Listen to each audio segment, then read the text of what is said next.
नमस्कार विद्यार्थियों, आपके अपने YouTube चैनल आरपी कटारिया पर आपका हार्दिक अभिनंदन स्वागत।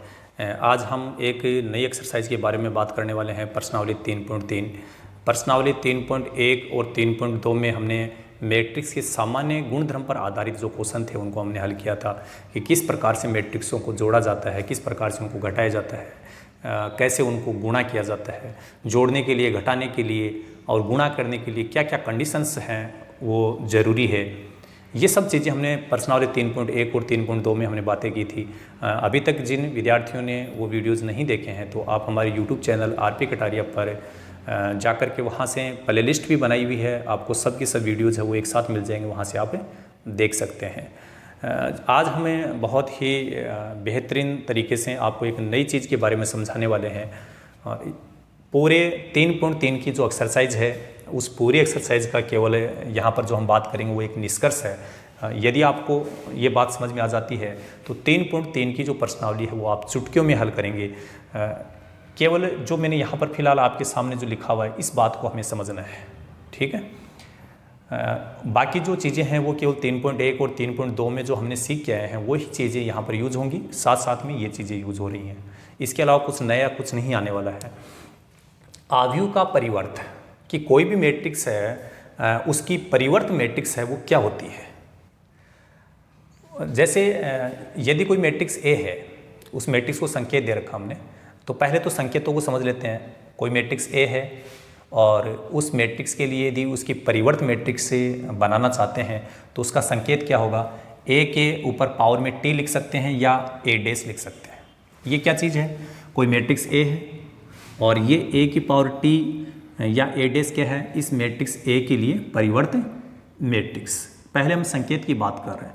अच्छा, परिवर्त मैट्रिक्स तो ट्रांसपोज ऑफ ए मैट्रिक्स से आव्यूह का परिवर्त मैट्रिक्स बनेगा कैसे, ये बात भी हम करेंगे।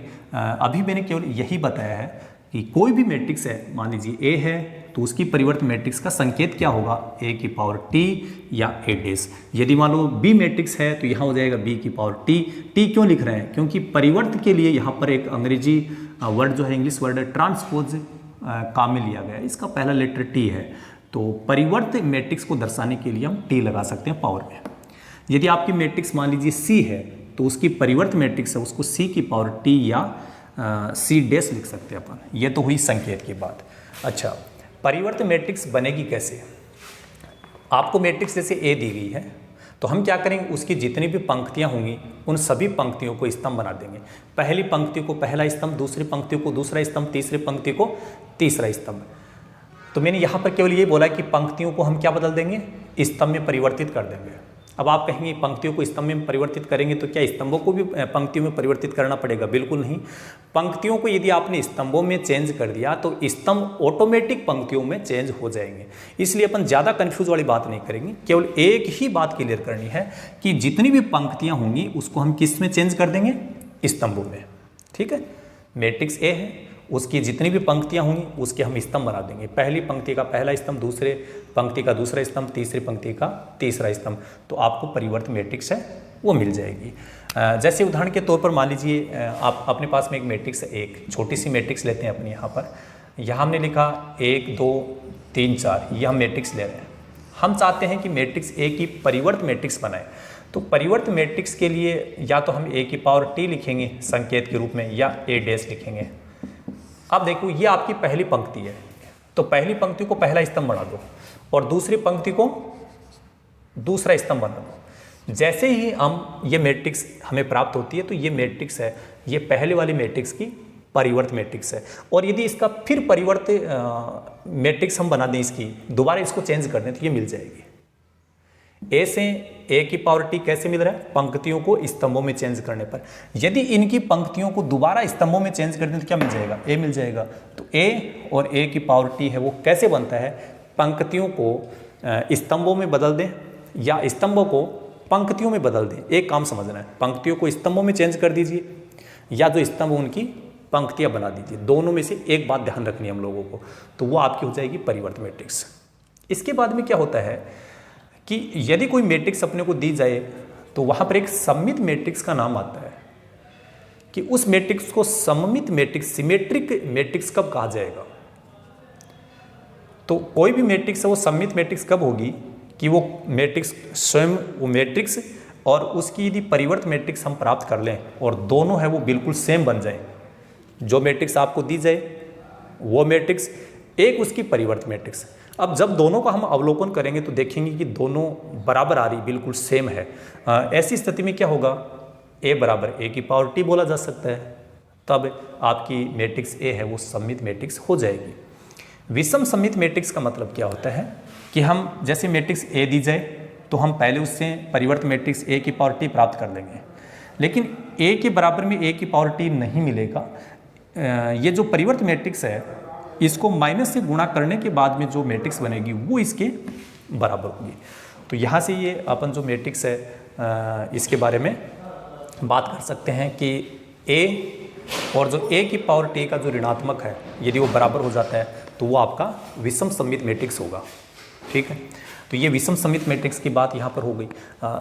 एक बार अपन इसको दोबारा से क्लियर कर देंगे, ज़्यादा लंबी चौड़ी बातें यहाँ पर हम नहीं करेंगे कि किसी भी मैट्रिक्स का परिवर्त मैट्रिक्स का मतलब है ट्रांसपोज ऑफ ए मैट्रिक्स, और उस मैट्रिक्स को नमस्कार, तो उस मैट्रिक्स को किस प्रकार से हम बताएं कि भाई परिवर्त कैसे होती है। यदि आपकी मैट्रिक्स ए है तो मैट्रिक्स ए के लिए ए की पावर टी या ए डैश ये परिवर्त मैट्रिक्स का संकेत होता है। यदि आपकी मैट्रिक्स ए है तो उसकी परिवर्त मैट्रिक्स हो जाएगी ए की पावर टी या ए डैश। अब परिवर्त मैट्रिक्स प्राप्त कैसे की जाएगी, पंक्ति और स्तंभ दो ही चीज़ें होती हैं किसी मैट्रिक्स में। यदि दी गई मैट्रिक्स की पंक्तियों को यदि अपन स्तंभों में चेंज कर दें तो वो आपको ए की पावर टी परिवर्त मैट्रिक्स से प्राप्त होगी। देखिए जैसे एक उदाहरण के तौर पे मैट्रिक्स ए हमने ली, ये इसकी पहली पंक्ति है, इसको पहला स्तंभ बना दिया, दूसरी पंक्ति है इसको दूसरा स्तंभ बना दिया। अब ये जो नई मैट्रिक्स बनी है ये है ए की ट्रांसपोज मैट्रिक्स, इसकी परिवर्त मैट्रिक्स। तो इसकी परिवर्त मैट्रिक्स को ए की पावर टी या ए डैश लिखेंगे, बन गया बस। और यदि इसको फिर से पंक्तियों को स्तंभों में चेंज कर दे तो ऐसा बनेगा। देख लीजिए आप, पहली पंक्ति को स्तंभ बना दें, दूसरी पंक्ति को दूसरा स्तंभ बना दें, ऐसा बन गया। तो ये इसकी परिवर्त मैट्रिक्स हो जाएगी। इसके बाद देखिए यदि कोई मैट्रिक्स ए है और उसकी परिवर्त मैट्रिक्स ए की पावर टी है, वो बिल्कुल अवलोकन करने के बाद बिल्कुल बराबर है, सेम है, तो मैट्रिक्स ए है उसको सममित मैट्रिक्स कहा जाएगा। वो मैट्रिक्स विषम सममित मैट्रिक्स कब होगी कि उसकी परिवर्त मैट्रिक्स वो तो इसके बराबर नहीं हो, लेकिन परिवर्त मैट्रिक्स को माइनस से गुणा करने के बाद जो रिजल्ट आता है वो मैट्रिक्स इसके बराबर आ जाए। तो ये दो चीज़ें हमने को समझनी थी। और अब अपने एक बार क्वेश्चन स्टार्ट करते हैं, बाकी बातें सब क्लियर हो जाएंगी।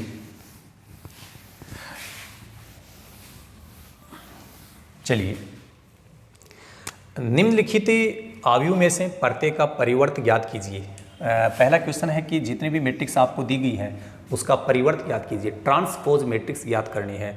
पहला जो पॉइंट है इसका, पहले पॉइंट में अपने को एक मैट्रिक्स दे रखी है जिसके अवयव बताए गए हैं 5, फिर 1/2 -1, ये 3 अवयव दिए। अब आप इसमें बता सकते हैं, इसमें पंक्तियां 3 हैं, ठीक है, स्तंभ एक ही है। मान लेते हैं कि इस मैट्रिक्स को हमने ए मान लिया। क्या मान लिया भाई? ए। तो इसकी परिवर्त मैट्रिक्स जो होगी, परिवर्त मैट्रिक्स क्या होगी भाई? ए की पावर टी, ए की पावर टी बोलो, या अपन इसको ए डैश बोलें, ये तो इसका संकेत हुआ। ये पहली पंक्ति है, ये दूसरी पंक्ति है, ये तीसरी पंक्ति है। पहली पंक्ति को पहला स्तंभ बना दो, दूसरी पंक्ति है उसको दूसरा स्तंभ बना दो, और तीसरी पंक्ति उसको तीसरा स्तंभ बना दो। हमने क्या किया? पंक्तियों को स्तंभ बना दिया, या यूं कहें पहले स्तंभ को पहली पंक्ति बना दी। एक ही बात है, स्तंभ को पंक्ति बनाना या पंक्ति को स्तंभ बनाना, काम एक ही होगा। तो हम या तो यूं समझ सकते हैं कि ये 3 पंक्तियां हैं और तीनों पंक्तियों को 3 स्तंभ बना दिए, या ऐसे समझ सकते हैं कि ये एक स्तंभ है, पहले स्तंभ को हमने पहली पंक्ति बना दी, तो ये हो गई इसकी परिवर्त मैट्रिक्स। परिवर्त मैट्रिक्स बड़ा आसान काम है, कोई दिक्कत वाली बात नहीं है। पॉइंट नंबर जो 2 है, पॉइंट नंबर 2 में क्या है कि जैसे 1/1 2 -1 3, ये आपको एक मैट्रिक्स दी गई है। हम मान लेते हैं कि मैट्रिक्स बी है। अब यदि इसकी परिवर्त मैट्रिक्स की हम बात करें, इसकी परिवर्त, तो उसको क्या लिखना पड़ेगा, b की पावर t या b डैश। अब हम क्या करेंगे, ये जिसकी पहली पंक्ति पहला स्तंभ बना दीजिए, दूसरी पंक्ति दूसरा स्तंभ बना दीजिए। तो ये पहली पंक्ति है, इसका पहला स्तंभ बन गया, और दूसरी पंक्ति है उसका दूसरा स्तंभ बन गया। यहाँ पर ये जो मैट्रिक्स बनी है ये क्या है, आपकी यहाँ दी गई मैट्रिक्स की परिवर्त मैट्रिक्स। अब पॉइंट नंबर 3 जो है वहाँ पर भी आप ऐसा कर सकते हैं कि पॉइंट नंबर 3 में पहली जो पंक्ति है उसको पहला स्तंभ बना दो, दूसरी पंक्तियों को दूसरा स्तंभ बना दीजिए, तीसरी जो पंक्ति है उसको तीसरा स्तंभ बना दो। नई मैट्रिक्स जो बनेगी वो हो जाएगी आपकी परिवर्त मैट्रिक्स। तो ये परिवर्त मैट्रिक्स वाला काम तो बहुत ही आसान है, जैसा आप समझ चुके हैं। इसकी बात अपन फिर बीच बीच में करते ही रहेंगे। जब भी परिवर्त की बात आएगी तो परिवर्त के बारे में बात होती ही रहेगी और आप बिल्कुल आराम से उसको समझ लेंगे। चलिए प्रश्न संख्या जो 2 है उसकी थोड़ी बात करते हैं कि प्रश्न संख्या 2 में क्या बताया गया है। यदि a बराबर a कोई मैट्रिक्स है, उसके अवयव हैं -1 2 3 5 7 9 -2 1 1, यह आपकी एक मैट्रिक्स A है। तथा B बराबर एक मैट्रिक्स B दी गई हमें, मैट्रिक्स B में लिखा गया है -4 1 -5 1 2 0 1 3 1, यह आपकी मैट्रिक्स B है। तो सत्यापित कीजिए, है तो सत्यापित कीजिए कि सत्यापित कीजिए। अब क्या सत्यापित करना है उसके लिए एक पॉइंट दिया गया अपने को, a प्लस बी, इसके ऊपर डैश लगा हुआ है। कह रहे इसका जो रिजल्ट है वो a dash plus b dash के बराबर होगा। एक तो आप ये सत्यापित कीजिए। इसके बाद यहाँ देखिए आगे बताया गया है कि a माइनस यदि b डैश है तो वो a dash minus b dash के बराबर होगा, ऐसा आपको सिद्ध करना है। अब अपन पहले पॉइंट की बात करते हैं। पहले पॉइंट पे जो हमें सत्यापित करना है उसकी लेफ्ट हैंड साइड के बारे में बात करते हैं। और आपको बता दूं, लेफ्ट हैंड साइड को समझने से पहले ये डैश का मतलब तो आप समझ गए कि इन दोनों को जोड़ने के बाद में जो मैट्रिक्स बनेगी उसकी परिवर्त मैट्रिक्स। इस डैश का मतलब क्या है, ये पावर नहीं है, इसको पावर 1 नहीं समझना है, यहाँ पर ये डैश बोला जाएगा। तो a प्लस बी जो है वो एक मैट्रिक्स बनेगी, उस मैट्रिक्स की ट्रांसपोज मैट्रिक्स, ये t का काम कर रहा है यहाँ पर। तो पहले हम क्या करेंगे, a प्लस बी प्राप्त करेंगे, मैट्रिक्स a और मैट्रिक्स b प्राप्त करेंगे। तो मैट्रिक्स a अपन यहाँ से देख करके लिख देते हैं,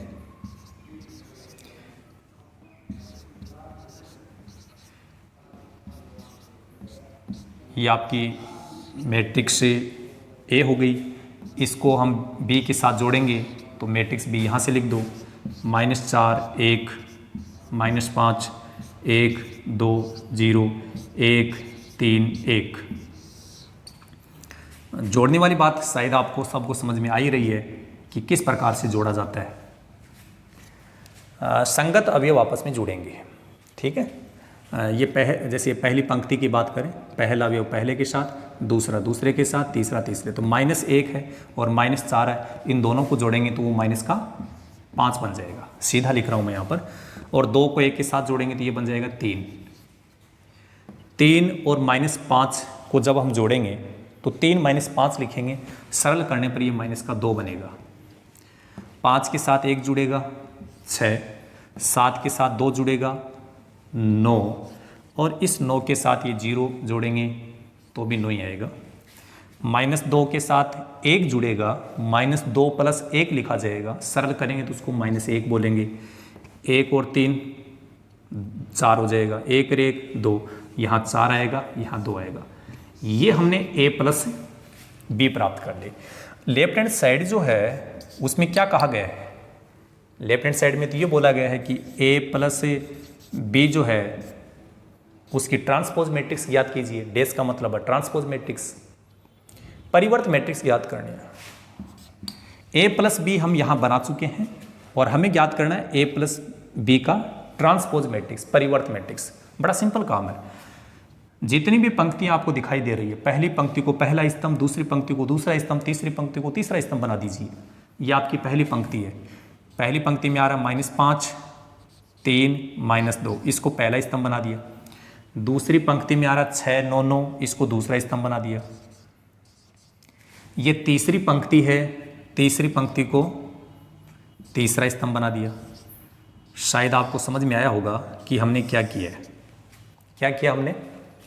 पहली पंक्ति पहला स्तंभ, दूसरी पंक्ति दूसरा स्तंभ, तीसरी पंक्ति तीसरा स्तंभ। यदि हमने इसके लिए ऐसा किया तो इस मैट्रिक्स की परिवर्त मैट्रिक्स है वो प्राप्त होगी। तो ये आपकी लेफ्ट हैंड साइड है। अब हम बात करते हैं राइट हैंड साइड की, कि राइट हैंड साइड में हमें क्या कहा गया है। राइट हैंड साइड को अपन अलग से देखेंगे। तो राइट हैंड साइड है वो हम सरल कर देते हैं। देखिए RHS,